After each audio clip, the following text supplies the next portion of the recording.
আসসালামু আলাইকুম প্রিয় দেশবাসী। বাংলাদেশ জাতীয়তাবাদী দল বিএনপির বর্তমানে চেয়ারম্যান জনাব তারেক রহমান তার নির্বাচনী হলফনামায় তথ্য গোপন করেছেন। যিনি বাংলাদেশের প্রধানমন্ত্রী হওয়ার স্বপ্ন দেখছেন, তাকে নিয়ে এদেশের জনগণের অনেক আশা ভরসা। তারা গণতন্ত্রের প্রবর্তক মনে করেন। তিনি যদি তার হলফনামায় তথ্য ভুল দেন, তাহলে অন্যদের বেলায় কি হবে? বাংলাদেশের বিভিন্ন জায়গায় দেখা গেছে দ্বৈত নাগরিকদের কারণে অনেকের নির্বাচনী হলফনামা বাতিল করা হয়েছে। আবার কিছু কিছু জায়গায় দেখা গেছে দ্বৈত নাগরিকত্বের হলফনামা বৈধ করা হয়েছে। জনাব তারেক রহমান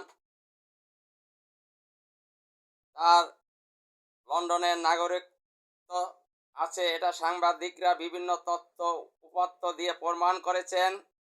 তিনি দ্বৈত নাগরিক। তিনি তার নির্বাচনী হলফনামায় তিনি তথ্য গোপন রেখেছেন। তিনি যে দ্বৈত নাগরিক সেটা তিনি উল্লেখ করেন নাই। এটা তিনি তার নির্বাচন করার কতটুকু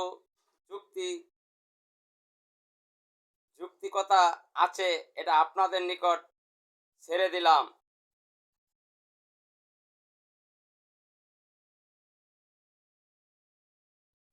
ইংরেজিতে একটা প্রবাদ আছে, মাইট ইজ রাইট, জোর যার মুল্লুক তার।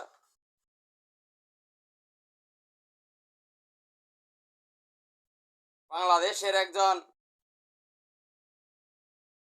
উচ্চ পদস্থ পলিটিশিয়ান লিডার হয়ে যদি তিনি হলফনামায় তথ্য গোপন রাখেন, তাহলে এই বাংলাদেশ কিভাবে স্বনির্ভর বাংলাদেশ হবে? সুখী সমৃদ্ধশালী বাংলাদেশ কিভাবে হবে? যারা বিগত দিনে দেশ পরিচালনা করে এই বাংলাদেশকে 5 বার দুর্নীতিতে চ্যাম্পিয়ন করেছে, তাদের দ্বারা এই দেশ চালানো আর সম্ভব নয়।